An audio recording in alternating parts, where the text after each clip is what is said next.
پڑھیے گر بیمار، مشتاق احمد یوسفی۔ پڑھیے گر بیمار تو کوئی نہ ہو تیماردار۔ جی نہیں، بھلا کوئی تیماردار نہ ہو تو بیمار پڑنے سے فائدہ، اور اگر مر جائیے تو نوحہ خواہ کوئی نہ ہو۔ توبہ کیجیے، مرنے کا یہ عقل کھرا دقیانوسی انداز مجھے کبھی پسند نہ آیا۔ ہو سکتا ہے غالب کے طرفدار یہ کہیں کہ مغرب کو محض جینے کا قرینہ آتا ہے، مرنے کا سلیقہ نہیں آتا، اور سچ پوچھیے تو مرنے کا سلیقہ کچھ مشرق ہی کا حصہ ہے۔ اسی بنا پر غالب کی نفاست پسند طبیعت نے سن 1277 ہجری میں وبائے عام میں مرنا اپنے لائق نہ سمجھا کہ اس میں ان کی کسر شان تھی، حالانکہ اپنی پیشن گوئی کو صحیح ثابت کرنے کی غرض سے وہ اسی سال مرنے کے آرزومند تھے۔ اس میں شک نہیں کہ ہمارے ہاں باعزت طریقے سے مرنا ایک حادثہ نہیں، ہنر ہے جس کے لیے عمر بھر ریاض کرنا پڑتا ہے، اور اللہ اگر توفیق نہ دے تو یہ ہر ایک کے بس کا روگ بھی نہیں۔ بالخصوص پیشہ ور سیاستداں اس کے فنی آداب سے واقف نہیں ہوتے۔ بہت کم لیڈر ایسے گزرے ہیں جنہیں صحیح وقت پر مرنے کی سعادت نصیب ہوئی۔ میرا خیال ہے کہ ہر لیڈر کی زندگی میں، خواہ وہ کتنا ہی گیا گزرا کیوں نہ ہو، ایک وقت ضرور ایسا آتا ہے جب وہ ذرا جی کڑا کر کے مر جائے یا اپنے سیاسی دشمنوں کو رشوت دے کر اپنے آپ کو شہید کرا لے تو وہ لوگ سال کے سال نہ سہی ہر الیکشن پر ضرور دھوم دھام سے اس کا عرس منایا کریں۔ البتہ دقت یہ ہے کہ اس قسم کی سعادت دوسرے کے زور بازو پر منحصر ہے، اور سعدی کہہ گئے ہیں کہ دوسرے کے بلبوتے پر جنت میں جانا عقوبت دوزخ کے برابر ہے۔ پھر اس کا کیا علاج ہے کہ انسان کو موت ہمیشہ قبل از وقت اور شادی بعد از وقت معلوم ہوتی ہے۔ بات کہاں سے کہاں جا پہنچی، ورنہ سرے دست مجھے ان خوش نصیب جواں مرگوں سے سروکار نہیں جو جینے کے قرینے اور مرنے کے آداب سے واقف ہیں۔ میرا تعلق تو اس مظلوم اکثریت سے ہے جس کو بقول شاعر جینے کی ادا یاد نہ مرنے کی ادا یاد۔ چنانچہ اس وقت میں اس بے زبان طبقے کی ترجمانی کرنا چاہتا ہوں جو اس درمیانی کیفیت سے گزر رہا ہے جو موت اور زندگی دونوں سے زیادہ تکلیف دہ اور صبر آزما ہے، یعنی بیماری۔ میرا اشارہ اس طبقے کی طرف ہے جسے سب کچھ اللہ نے دے رکھا ہے صحت کے سوا۔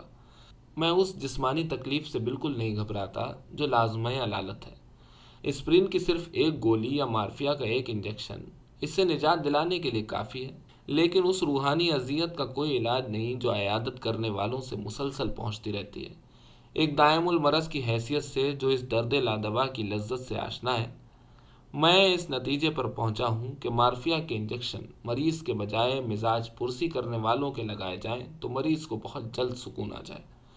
اردو شاعروں کے بیان کو باور کیا جائے تو پچھلے زمانے میں علالت کی غایت تقریب بہر ملاقات کے سوا کچھ نہ تھی۔ محبوب عیادت کے بہانے غیر کے گھر جاتا تھا، اور ہر سمجھدار آدمی اسی امید میں بیمار پڑتا تھا کہ شاید کوئی بھولا بھٹکا مزاج پرسی کو آ نکلے۔ علالت بے عیادت جلوہ پیدا کر نہیں سکتی۔ اس زمانے کے انداز عیادت میں کوئی دل نوازی ہو تو ہو۔ میں تو ان لوگوں میں سے ہوں جو محض عیادت کے خوف سے تندرست رہنا چاہتے ہیں۔ ایک حساس دائم المرض کے لیے مزاج اچھا ہے ایک رسمی یا دعائیہ جملہ نہیں، بلکہ ذاتی حملہ ہے جو ہر بار اسے احساس کمتری میں مبتلا کر دیتا ہے۔ میں تو آئے دن کی پرسش حال سے اس قدر بیزار ہو چکا ہوں کہ احباب کو آگاہ کر دیا ہے کہ جب تک میں بقلم خود یہ اطلاع نہ دوں کہ آج اچھا ہوں، مجھے حسب معمول بیمار ہی سمجھیں، اور مزاج پرسی کر کے شرمندہ ہونے کا موقع نہ دیں۔ سنا ہے کہ شائستہ آدمی کی یہ پہچان ہے کہ اگر آپ اس سے کہیں کہ مجھے فلاں بیماری ہے تو وہ کوئی آزمودہ دوا نہ بتائے۔ شائستگی کا یہ سخت معیار صحیح تسلیم کر لیا جائے تو ہمارے ملک میں سوائے ڈاکٹروں کے کوئی اللہ کا بندہ شائستہ کہلانے کا مستحق نہ نکلے۔ یقین نہ آئے تو جھوٹ موٹ کسی سے کہہ دیجئے کہ مجھے زکام ہو گیا ہے، پھر دیکھیے کیسے کیسے مجرب نسخے، خاندانی چٹکلے اور فقیری ٹوٹکے آپ کو بتائے جاتے ہیں۔ میں آج تک یہ فیصلہ نہ کر سکا کہ اس کی اصلی وجہ طبی معلومات کی زیادتی ہے یا مذاق سلیم کی کمی۔ بہرحال بیمار کو مشورہ دینا ہر تندرست آدمی اپنا خوشگوار فرض سمجھتا ہے، اور انصاف کی بات یہ ہے کہ ہمارے ہاں 99% لوگ ایک دوسرے کو مشورے کے علاوہ اور دے بھی کیا سکتے ہیں۔ بعض اوقات احباب اس بات سے بہت آزردہ ہوتے ہیں کہ میں ان کے مشوروں پر عمل نہیں کرتا، حالانکہ ان پر عمل پیرا نہ ہونے کا واحد سبب یہ ہے کہ میں نہیں چاہتا کہ میرا خون کسی عزیز دوست کی گردن پر ہو۔ اس وقت میرا منشا صلاح و مشورے کے نقصانات گنوانا نہیں، اس لیے کہ میں دماغی صحت کے لیے یہ ضروری سمجھتا ہوں کہ انسان کو پابندی سے صحیح غذا اور غلط مشورہ ملتا رہے، اسی سے ذہنی توازن قائم رہتا ہے۔ نہ یہاں ستم ہائے عزیزاں کا شکوہ مقصود ہے، مدعا صرف اپنے ان بہی خواہوں کو متعارف کرانا ہے جو میرے مزمن امراض کے اسباب و علل پر غور کرتے اور اپنے مشورے سے وقتاً فوقتاً مجھے مستفید فرماتے رہتے ہیں۔ اگر اس غول میں آپ کو کچھ جانی پہچانی صورتیں نظر آئیں تو میری خستگی کی داد دینے کی کوشش نہ کیجیے، آپ خود لائق ہمدردی ہیں۔ سر فہرست ان مزاج پرسی کرنے والوں کے نام ہیں جو مرض تشخیص کرتے ہیں نہ دوا تجویز کرتے ہیں، مگر اس کا یہ مطلب نہیں کہ وہ منکسر مزاج ہیں۔ دراصل ان کا تعلق اس مدرسہ فکر سے ہے جس کے نزدیک پرہیز علاج سے بہتر ہے۔ یہ اس شکم آزار عقیدے کے مبلغ و مؤید ہیں کہ کھانا جتنا پھیکا سیٹھا ہوگا صحت کے لیے اتنا ہی مفید ہوگا۔ یہاں یہ بتانا بے محل نہ ہوگا کہ ہمارے ملک میں دواؤں کے خواص دریافت کرنے کا بھی یہی معیار ہے۔ جس طرح بعض خوش اعتقاد لوگوں کا ابھی تک یہ خیال ہے کہ ہر بدصورت عورت نیک چلن ہوتی ہے، اسی طرح طب قدیم میں ہر کڑوی چیز کو مصفی خون تصور کیا جاتا تھا۔ چنانچہ ہمارے ہاں انگریزی کھانے اور کڑوے قدحے اسی امید پر نوش جان کیے جاتے ہیں۔ اس قبیل کے ہمدردان صحت دو گروہوں میں بٹ جاتے ہیں، ایک وہ غذا رسیدہ بزرگ جو کھانے سے علاج کرتے ہیں، دوسرے وہ جو علاج اور کھانے دونوں سے پرہیز تجویز فرماتے ہیں۔ پچھلی گرمیوں کا واقعہ ہے کہ میری بائیں ہاتھ میں گوہانجنی نکلی تو ایک نیم جان جو خود کو پورا حکیم سمجھتے ہیں چھوٹتے ہی بولے، فم معدہ پر ورم معلوم ہوتا ہے، دونوں وقت مونگ کی دال کھائیے۔ دافع نفخ و محلل ورم ہے۔ میں نے پوچھا، آخر آپ کو میری ذات سے کون سی تکلیف پہنچی جو یہ مشورہ دے رہے ہیں؟ فرمایا، کیا مطلب؟ عرض کیا، 2-4 دن مونگ کی دال کھا لیتا ہوں تو اردو شاعری سمجھ میں نہیں آتی اور طبیعت بے تحاشا تجارت کی طرف مائل ہوتی ہے۔ اس صورت میں خدا نہ خواستہ تندرست ہو بھی گیا تو جی کے کیا کروں گا؟ بولے، آپ تجارت کو اتنا حقیر کیوں سمجھتے ہیں؟ انگریز ہندوستان میں داخل ہوا تو اس کے ایک ہاتھ میں تلوار اور دوسرے میں ترازو تھی۔ گزارش کی اور جب وہ گیا تو ایک ہاتھ میں یونین جیک تھا اور دوسری آستین خالی لٹک رہی تھی۔ بات انہیں بہت بری لگی، اس لیے مجھے یقین ہو گیا کہ سچ تھی۔ اس کے بعد تعلقات اتنے کشیدہ ہو گئے کہ ہم نے ایک دوسرے کے لطیفوں پر ہنسنا چھوڑ دیا۔ استعارہ و کنایہ برطرف، میرا اپنا عقیدہ تو یہ ہے کہ جب تک آدمی کو خواص کی غذا ملتی رہے، اسے غذا کے خواص کے بکھیڑے میں پڑنے کی مطلق ضرورت نہیں۔ سچ پوچھئے تو عمدہ غذا کے بعد کم از کم مجھے تو بڑا انشراح محسوس ہوتا ہے اور بے اختیار جی چاہتا ہے کہ بڑھ کے ہر راہگیر کو سینے سے لگا لوں۔ دوسرا گروہ قوت ارادی سے دوا اور غذا کا کام لینا چاہتا ہے اور جسمانی عوارض کے علاج معالجے سے پہلے دماغ کی اصلاح کرنا ضروری سمجھتا ہے۔ یہ حضرات ابتدائے مرض ہی سے دوا کے بجائے دعا کے قائل ہیں، اور ان میں بھاری اکثریت ان 70-72 بزرگوں کی ہے جو گگیا گگیا کر اپنی درازی عمر کی دعا مانگتے ہیں اور اسی کو عین عبادت سمجھتے ہیں۔ اس روحانی غذا کے لیے میں فی الحال اپنے آپ کو تیار نہیں پاتا۔ مجھے اس پر قطعاً تعجب نہیں ہوتا کہ ہمارے ملک میں پڑھے لکھے لوگ خونی پیچش کا علاج گنڈے تعویذوں سے کرتے ہیں۔ غصہ اس بات پر آتا ہے کہ وہ واقعی اچھے ہو جاتے ہیں۔ کچھ ایسے عیادت کرنے والے بھی ہیں جن کے انداز پرسش سے ظاہر ہوتا ہے کہ بیماری ایک سنگین جرم ہے اور وہ کسی آسمانی ہدایت کے بموجب اس کی تفتیش پر مامور کیے گئے ہیں۔ پچھلے سال جب انفلوئنزا کی وبا پھیلی اور میں بھی صاحب فراش ہو گیا تو ایک ہمسائے جو کبھی پھٹکتے بھی نہ تھے، کمرہ علالت میں بنفس نفیس تشریف لائے اور خوب کوریت کر جرح کرتے رہے۔ بالآخر اپنا منہ میرے کان کے قریب کر رازدارانہ انداز میں کچھ ایسے نجی سوالات کیے جن کے پوچھنے کا حق میری ناچیز رائے میں بیوی اور منکر نکیر کے علاوہ کسی کو نہیں پہنچتا۔ ایک بزرگوار ہیں جن سے صرف دوران علالت میں ملاقات ہوتی ہے، اس لیے اکثر ہوتی رہتی ہے۔ موصوف آتے ہی برس پڑتے ہیں اور گرجتے ہوئے رخصت ہوتے ہیں۔ پچھلے ہفتے کا ذکر ہے، ہلا کر بخار چڑھ رہا تھا کہ وہ آدم کے کپ کپا کر کہنے لگے، بیماری آزاری میں بھی بڑی غیریت برتتے ہو، برخوردار 2 گھنٹے سے ملیریا میں چپ چاپ مبتلا ہو اور مجھے خبر تک نہ کی۔ وہ تیرا جی چاہا کہ اس دفعہ ان سے پوچھ ہی لوں کہ قبلہ کونین اگر آپ کو بر وقت اطلاع کرا دیتا تو آپ میرے ملیریا کا کیا بگاڑ لیتے۔ ان کی زبان اس قینچی کی طرح ہے جو چلتی زیادہ ہے اور کاٹتی کم۔ ڈانٹنے کا انداز ایسا ہے جیسے کوئی کودن لڑکا زور زور سے پہاڑے یاد کر رہا ہو۔ مجھے ان کی ڈانٹ پر ذرا غصہ نہیں آتا، کیونکہ اب اس کا مضمون ازبر ہو گیا ہے۔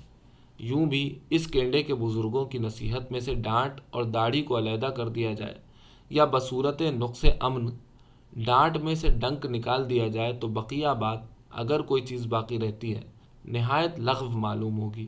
ان کا آنا فرشتہ موت کا آنا ہے، مگر مجھے یقین ہے کہ حضرت اسرائیل علیہ السلام روح قبض کرتے وقت اتنی ڈانٹ ڈپٹ نہیں کرتے ہوں گے۔ زکام انہیں نمونیا کا پیش خیمہ دکھائی دیتا ہے اور خسرے میں ٹائیفائڈ کے آثار نظر آتے ہیں۔ ان کی عادت ہے کہ جہاں محض سیٹی سے کام چل سکتا ہے وہاں بے دھڑک بگل بجا دیتے ہیں۔ مختصر یہ کہ ایک ہی سانس میں خدا نخواستہ سے انا للہ تک کی تمام منزلیں طے کر لیتے ہیں۔ ان کی منظوم ڈانٹ کی تمہید کچھ اس قسم کی ہوتی ہے: میاں، یہ بھی کوئی انداز ہے کہ گھر کے رئیسوں کی طرح نفس پر ہاتھ دھرے منتظر فردا ہو؟ بیکاری بیماری کا گھر ہے۔ شاعر نے کیا خوب کہا ہے: بیمار مباش کچھ کیا کر۔ مصرے کا جواب شعر سے دیتا ہوں: کمزور میری صحت بھی، کمزور میری بیماری بھی، اچھا جو ہوا کچھ کر نہ سکا، بیمار ہوا تو مر نہ سکا۔ یہ سن کر وہ بپھر جاتے ہیں اور اپنے سن و سال کی آڑ لے کر کوثر و تسنیم میں دھلی ہوئی زبان میں وہ بے نقط سناتے ہیں کہ زندہ تو درکنار، مردہ بھی ایک دفعہ کفن پھاڑ کر سوال و جواب کے لیے اٹھ بیٹھے۔ تقریر کا لب لباب یہ ہوتا ہے کہ راقم الحروف جان بوجھ کر اپنی تندرستی کے پیچھے ہاتھ دھو کر پڑا ہے۔ میں انہیں یقین دلاتا ہوں کہ اگر خودکشی میرا منشا ہوتا تو یوں ایڑیاں رگڑ رگڑ کر نہیں جیتا، بلکہ آنکھ بند کر کے ان کی تجویز کردہ دوائیں کھا لیتا۔ آئیے ایک اور مہربان سے آپ کو ملاؤں۔ ان کی تکنیک قدرے مختلف ہے۔ میری صورت دیکھتے ہی ایسے ہراساں ہوتے ہیں کہ کلیجہ منہ کو آتا ہے۔ ان کا معمول ہے کہ کمرے میں بغیر کھٹکھٹائے داخل ہوتے ہیں اور میرے سلام کا جواب دیے بغیر تیمارداروں کے پاس پنجوں کے بل جاتے ہیں۔ پھر خسر پسر ہوتی ہے۔ البتہ کبھی کبھی کوئی اچٹتا ہوا فقرہ مجھے بھی سنائی دے جاتا ہے، مثلاً: صدقہ دیجیے، جمعرات کی رات بھاری ہوتی ہے، پانی حلق سے اتر جاتا ہے، آدمی پہچان لیے ہیں؟ یقین جانیے یہ سن کر پانی سر سے گزر جاتا ہے، اور میں تو رہا ایک طرف، خود تیماردار میری صورت نہیں پہچان سکتے۔ سرگوشیوں کے دوران ایک دو دفعہ میں نے خود دخل دے کر بقائمی ہوش و حواس عرض کرنا چاہا کہ میں بفضل تعالیٰ چاق و چوبند ہوں، صرف پیچیدہ دواؤں میں مبتلا ہوں، مگر وہ اس مسئلے کو قابل دست اندازی مریض نہیں سمجھتے اور اپنی شہادت کی انگلی ہونٹوں پر رکھ کر مجھے خاموش رہنے کا اشارہ کرتے ہیں۔ میرے اعلان صحت اور ان کی پرزور تردید سے تیمارداروں کو میری دماغی صحت پر شبہ ہونے لگتا ہے۔ یوں بھی اگر بخار 100 ڈگری سے اوپر ہو جائے تو میں ہذیان بکنے لگتا ہوں، جسے بیگم اقبال گناہ اور رشتہ دار وصیت سمجھ کر ڈانٹتے ہیں اور بچے ڈانٹ سمجھ کر سہم جاتے ہیں۔ میں ابھی تک فیصلہ نہیں کر سکا کہ یہ حضرت مزاج پرسی کرنے آتے ہیں یا پرسہ دینے۔ ان کے جانے کے بعد میں واقعی محسوس کرتا ہوں کہ بس اب چل چلاؤ لگ رہا ہے۔ سانس لیتے ہوئے دھڑکا لگا رہتا ہے کہ روایتی ہچکی نہ آ جائے۔ ذرا گرمی لگتی ہے تو خیال ہوتا ہے کہ شاید آخری پسینہ ہے، اور طبیعت تھوڑی بحال ہوتی ہے تو ہڑبڑا کر اٹھ بیٹھتا ہوں کہ کہیں سنبھالا نہ ہو۔ لیکن مرزا عبد الودود بیگ کا انداز سب سے نرالا ہے۔ میں نہیں کہہ سکتا کہ انہیں میری دلجوئی مقصود ہوتی ہے یا اس میں ان کے فلسفہ حیات و ممات کا دخل ہے۔ بیماری کے فضائل ایسے دلنشین پیرائے میں بیان کرتے ہیں کہ صحت یاب ہونے کو دل نہیں چاہتا۔ تندرستی وبال معلوم ہوتی ہے اور غسل صحت میں وہ تمام قباحتیں نظر آتی ہیں جن سے غالب کو فکر وصال میں دوچار ہونا پڑا کہ گر نہ ہو تو کہاں جائیں، ہو تو کیوں کر ہو۔ اکثر فرماتے ہیں کہ بیماری جان کا صدقہ ہے۔ عرض کرتا ہوں کہ میرے حق میں تو یہ صدقہ جاریہ ہو کر رہ گئی ہے۔ ارشاد ہوتا ہے کہ خالی بیمار پڑ جانے سے کام نہیں چلتا، اس لیے کہ پسماندہ ممالک میں فیضان علالت عام صحیح، عرفان علالت عام نہیں۔ ایک دن میں کان کے درد میں تڑپ رہا تھا کہ وہ آ نکلے۔ اس افراتفری کے زمانے میں زندہ رہنے کے شدائد اور موت کے فیوز و برکات پر ایسی مؤثر تقریر کی کہ میرا جی چاہا کہ انہی کے قدموں پر پھڑ پھڑا کر اپنی جان آفریں کے سپرد کر دوں اور انشورنس کمپنی والوں کو روتا دھوتا چھوڑ جاؤں۔ ان کے دیکھے سے میرے تیمارداروں کے منہ کی رہی سہی رونق جاتی رہتی ہے، مگر میں سچے دل سے ان کی عزت کرتا ہوں۔ کیونکہ میرا عقیدہ ہے کہ محض جینے کے لیے کسی فلسفے کی ضرورت نہیں، لیکن اپنے فلسفے کی خاطر دوسروں کو جان دینے پر آمادہ کرنے کے لیے سلیقہ چاہیے۔ چونکہ یہ موقع ذاتی تاثرات کے اظہار کا نہیں، اس لیے میں مرزا کے انداز عیادت کی طرف لوٹتا ہوں۔ وہ جب تندرستی کو ام الخبائث اور تمام جرائم کی جڑ قرار دیتے ہیں تو مجھے رہ رہ کر اپنی خوش نصیبی پر رشک آتا ہے۔ اپنے دعوے کے ثبوت میں یہ دلیل ضرور پیش کرتے ہیں کہ جن ترقی یافتہ ممالک میں تندرستی کی وبا عام ہے، وہاں جنسی جرائم کی تعداد روز بروز بڑھ رہی ہے۔ میں کان کے درد سے نڈھال ہونے لگا تو انہوں نے مسئلے مسائل بیان کر کے میری ڈھارس بندھائی۔ میاں ہمت سے کام لو، بڑے بڑے نبیوں پر یہ وقت پڑا ہے۔ میں درد سے ہلکان ہو چکا تھا، ورنہ ہاتھ جوڑ کر عرض کرتا کہ خدا مارے یا چھوڑے، میں بغیر دعوی نبوت یا عذاب جھیلنے کے لیے ہرگز تیار نہیں۔ علاوہ ازیں قصص الانبیاء میں نے بچپن میں پڑھی تھی، اور یہ یاد نہیں آ رہا تھا کہ کون سے پیغمبر کان کے درد کے باوجود فرائض نبوی انجام دیتے رہے۔ اس واقعے کے کچھ دن بعد میں نے ازراہ تفنن مرزا سے کہا، فرینک ہیرس کے زمانے میں کوئی صاحب استطاعت مرد اس وقت تک جینٹل مین ہونے کا دعویٰ نہیں کر سکتا تھا جب تک کہ وہ کم از کم ایک مرتبہ ناگفتہ جنسی امراض میں مبتلا نہ ہوا ہو۔ یہ خیال عام تھا کہ اس سے شخصیت میں لوچ اور رچاؤ پیدا ہوتا ہے۔ تمباکو کے پان کا پہلا گھونٹ پی کر کہنے لگے، خیر یہ تو ایک اخلاقی کمزوری کی فلسفیانہ تعویل ہے، مگر اس میں شبہ نہیں کہ درد اخلاق کو سنوارتا ہے۔ وہ ٹھہرے ایک جھکی، اس لیے میں نے فوراً یہ اقرار کر کے اپنا پنڈ چھڑایا کہ مجھے اس کلیے سے اتفاق ہے، بشرطے کہ درد شدید ہو اور کسی دوسرے کے اٹھ رہا ہو۔ پچھلے جاڑوں کا ذکر ہے، میں گرم پانی کی بوتل سے سینک کر رہا تھا کہ ایک بزرگ جو 80 سال کے پیٹے میں ہیں خیر و عافیت پوچھنے آئے اور دیر تک قبر و عافیت کی باتیں کرتے رہے، جو میرے تیمارداروں کو ذرا قبل از وقت معلوم ہوئی۔ آتے ہی بہت سی دعائیں دیں، جن کا خلاصہ یہ تھا کہ خدا مجھے ہزاری عمر دے تاکہ میں اپنے اور ان کے فرضی دشمنوں کی چھاتی پر روایتی مونگ دلنے کے لیے زندہ رہوں۔ اس کے بعد جانکنی اور فشار گور کا اس قدر مفصل حال بیان کیا کہ مجھے غریب خانے پر گورے غریباں کا گمان ہونے لگا۔ عیادت میں عبادت کا ثواب لوٹ چکے تو میری جلتی ہوئی پیشانی پر اپنا ہاتھ رکھا جس میں شفقت کم اور راشا زیادہ تھا، اور اپنے بڑے بھائی کو جن کا انتقال 3 ماہ قبل اسی مرض میں ہوا تھا جس میں میں مبتلا تھا یاد کر کے کچھ اس طرح آبدیدہ ہوئے کہ میری بھی ہچکی بن گئی۔ میرے لیے جو 3 عدد سیب لائے تھے وہ کھا چکنے کے بعد جب انہیں کچھ قرار آیا تو وہ مشہور تعزیتی شعر پڑھا جس میں ان غنچوں پر حسرت کا اظہار کیا گیا ہے جو بن کھلے مرجھا گئے۔ میں فطرتاً رقیق القلب واقع ہوا ہوں، اور طبیعت میں ایسی باتوں کی سہار بالکل نہیں ہے۔ ان کے جانے کے بعد جب لاج چلے گا بنجارہ والا موڈ طاری ہو جاتا ہے، اور حالت یہ ہوتی ہے کہ ہر پرچھائی بھوت اور ہر سفید چیز فرشتہ دکھائی دیتی ہے۔ ذرا آنکھ لگتی ہے تو بے ربط خواب دیکھنے لگتا ہوں، گویا کوئی کامک یا با تصویر نفسیاتی افسانہ سامنے کھلا ہوا ہے۔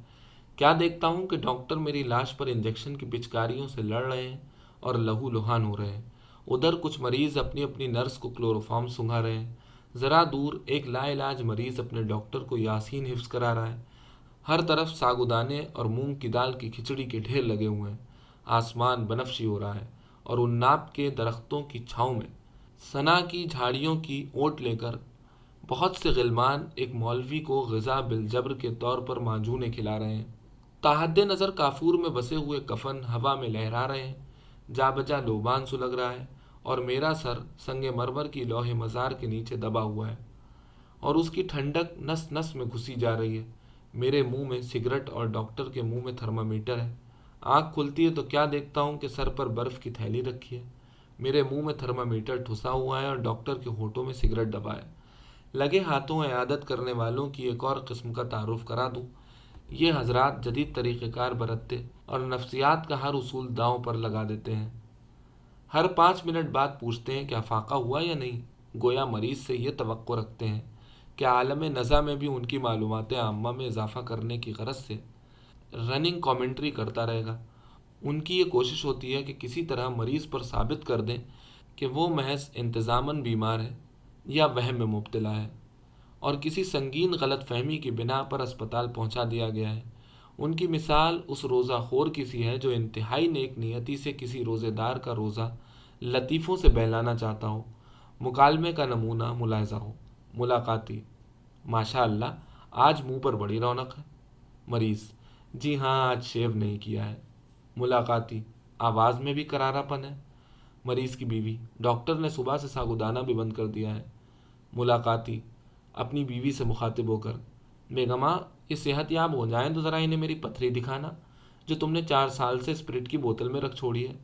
مریض سے مخاطب ہو کر: صاحب، یوں تو ہر مریض کو اپنی آنکھ کا تنکا بھی شتیر معلوم ہوتا ہے، مگر یقین جانیے آپ کا شگاف تو بس 2-3 انگل لمبا ہوگا، میرا تو پورا ایک بالشت ہے، بالکل کن کھجورا معلوم ہوتا ہے۔ مریض کراہتے ہوئے: مگر میں ٹائیفائڈ میں مبتلا ہوں۔ ملاقاتی ایک ہی پینترا بدل کر: یہ سب آپ کا وہم ہے، آپ کو صرف ملیریا ہے۔ مریض: یہ پاس والی چارپائی جو اب خالی پڑی ہے، اس کا مریض بھی اسی وہم میں مبتلا تھا۔ ملاقاتی: ارے صاحب مانیے تو، آپ بالکل ٹھیک ہیں، اٹھ کر منہ ہاتھ دھوئیے۔ مریض کی بیوی روحاسی ہو کر: 2 دفعہ دھو چکے ہیں، صورت ہی ایسی ہے۔ اس وقت ایک دیرینہ کرم فرما یاد آ رہے ہیں جن کا طرز عیادت ہی اور ہے، ایسا حلیہ بنا کر آتے ہیں کہ خود ان کی عیادت فرض ہو جاتی ہے۔ مزاج شریف کو وہ رسمی فقرہ نہیں بلکہ سالانہ امتحان کا سوال سمجھتے ہیں، اور سچ مچ اپنے مزاج کی جملہ تفصیلات بتانا شروع کر دیتے ہیں۔ ایک دن منہ کا مزہ بدلنے کی خاطر میں نے مزاج شریف کے بجائے سب خیریت ہے سے پرسش احوال کی۔ پلٹ کر بولے: اس جہان شریعت میں خیریت کہاں؟ اس مابعد الطبیعیاتی تمہید کے بعد کراچی کے موسم کی خرابی کا ذکر آنکھوں میں آنسو بھر کر ایسے انداز سے کیا گویا ان پر سراسر ذاتی ظلم ہو رہا ہے اور اس کی تمام تر ذمہ داری میونسپل کارپوریشن پر عائد ہوتی ہے۔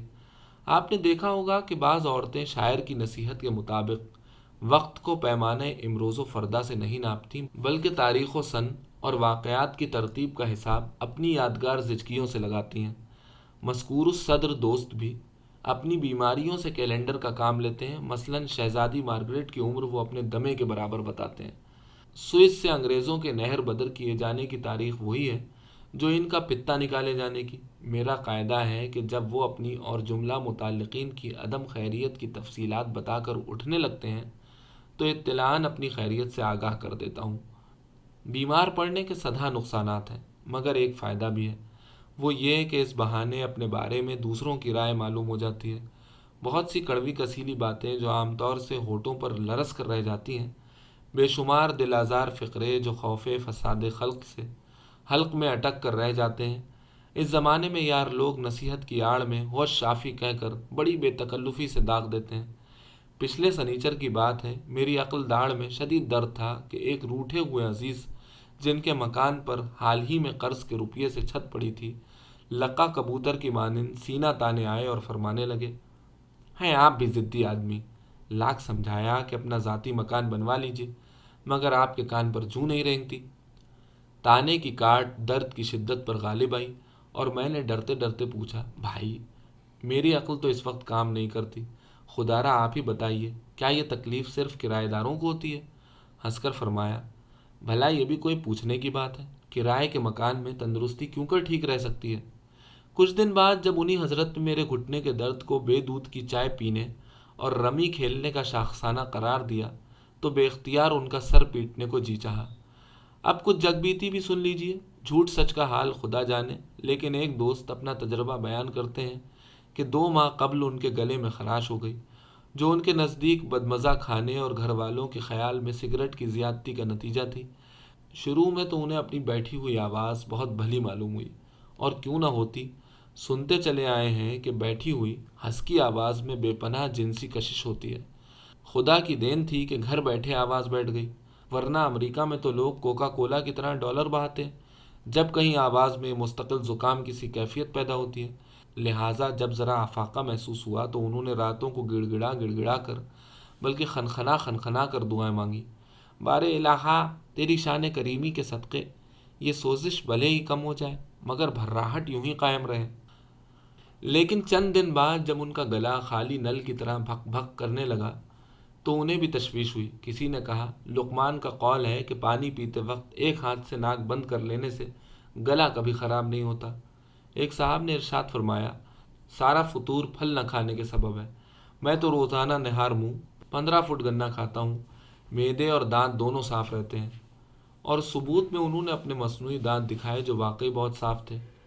ایک اور خیر خواہ نے اطلاع دی کہ زکام ایک زہریلے وائرس سے ہوتا ہے جو کسی دوا سے نہیں مرتا، لہٰذا جوشاندہ پیجیے کہ انسان کے علاوہ کوئی جاندار اس کا ذائقہ چکھ کر زندہ نہیں رہ سکتا۔ بقیہ روداد انہی کی زبان سے سنیے۔